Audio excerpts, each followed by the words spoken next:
2009, 2014, 2019. All years where Formula 1 underwent significant regulation changes, and all years where Ferrari was shit. So what's the difference this year? Hey there guys, I'm Will and welcome to FP1, the channel that has the same number of World Championship points as the Red Bull F1 team this year. So we've finally seen the new 2022 F1 cars out on track, and come the end of the first round of the championship, it's Ferrari on top, with Haas third.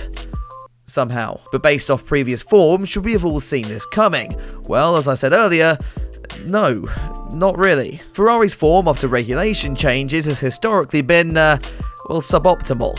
So what's new this year then? So let's take a trip down memory lane and try to find out.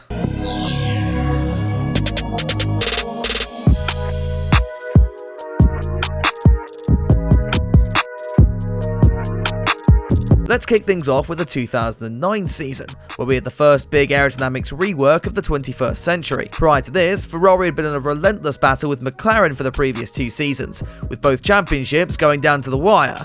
And that's all I'm going to say to keep my Brazilian viewers on side. All of this, however, meant not as much focus could be directed towards the new rules in 2009, where not only were the aerodynamics of the cars simplified, but wind tunnel testing was also clamped down upon. This limited how much the cars could develop over the course of a season, so when Ferrari rocked up to testing without that oh-so-important double diffuser, I imagine boardroom meetings went, well, something like this. No,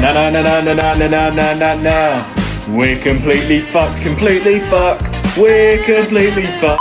As for the season, well, it would take Ferrari 4 races just to score points, and Felipe Massa's life-threatening crash in Hungary made the first half one to forget for the Scuderia. To replace Massa, the team made the goated decision to enlist the services of Luca Badoa, a man who hadn't raced in Formula 1 for over 10 years, and to the shock of no one, apart from Ferrari apparently, he was absolutely f***ing dreadful. Traffic.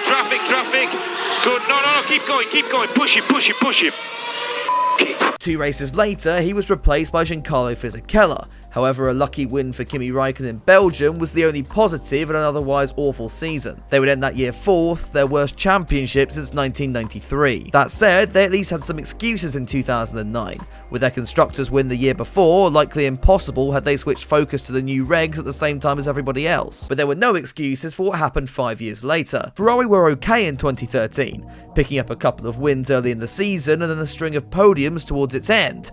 But despite a championship challenge looking about as likely as Mazepin is to get his F1 seat back, the 2014 season ended up becoming 2009, but somehow even worse. The F14T became known as the car that managed to both understeer and oversteer at the same time, just summing up what a hot pile of steaming shit Ferrari had turned into by this point. But the handling issues were the least of their worries, as the new turbo hybrid engines for 2014 saw Ferrari take an even bigger step back. While Mercedes had begun work on their concept as far back as 2010, their competitors thought it would be a better idea to sit back and focus on the old formula for a little bit longer. This may have worked for Renault, with their Red Bull partnership yielding 4 consecutive titles, but Ferrari just found themselves in the mud over both eras in the sport. The 2014 season resulted in the resignations of team principal Stefano Domenicali and the Big Daddy Luca de Montezemolo, and to make matters worse, lead driver Fernando Alonso got so fed up he ditched the team for an even worse one in 2015. The staff struggles didn't even end there though,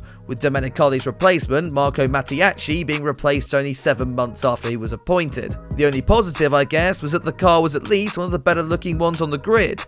And what does that say about the rest of them? Now, before we move into 2019, I want to say a quick word about this video's sponsor. Anyway, now I already know that some people have dived down into the comments section and berated me for calling 2019 a bad season for the Scuderia. I mean, P2 in the championship, 3 wins, 9 pole positions. What's wrong with that? Well, those stats may have been influenced by a certain new engine put in the back of the Ferrari for 2019, an engine that was perfectly legal. If we're the idiots Ferrari seem to think we are. The results of an FIA investigation into the engine were never publicly revealed. However, the Scuderia's performance in the following year's championship, I think, tells us all the answers we need to know. 2019 also saw changes made to the front and rear wings of the cars, simplifying them in a bid to aid overtaking. 2 concepts emerged out of this, with Ferrari one of several teams to attempt a low outboard wing, as opposed to Mercedes' higher approach. The concept was so fundamental, Ferrari were forced to stick with it going into 2020, despite admitting that with hindsight it probably wasn't the best way to go. And this, plus their engine dramas, gave us one of the worst seasons in the team's history. It did though show a change of attitude within the team, with them being more risky and innovative when it came to new regulations. And while things didn't go their way on this occasion, the same thinking was clearly applied to 2022, and well, look what's happened. Ferrari's downfall in 2020 may just have been a blessing in disguise, giving the team no big reason to keep developing their car throughout 2021, thus allowing for more resources to be spent on the car which dominated in the desert last Sunday. The situation inside the team is far less disorganised and shambolic as well.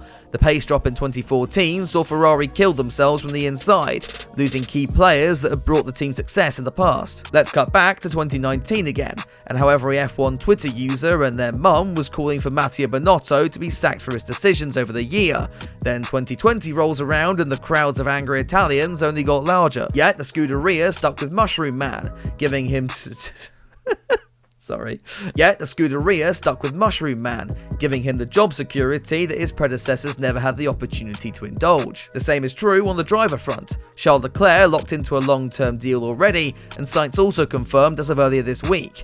With mentality playing such a big role in the driver's confidence and ability, this helps them operate closer to their peak performance. Saying that, Leclerc will probably still crash out of Monaco this year. So let's quickly recap and answer the question you clicked on this video for.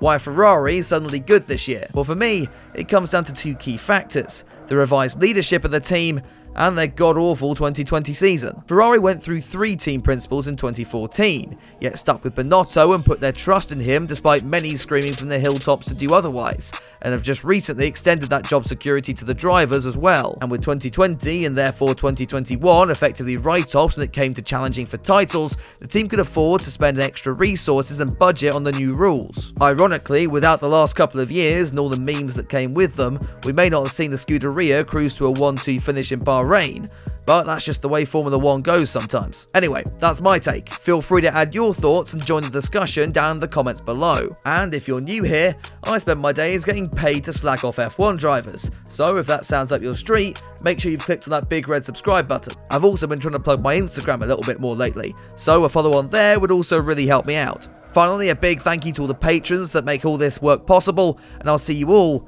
in the next one.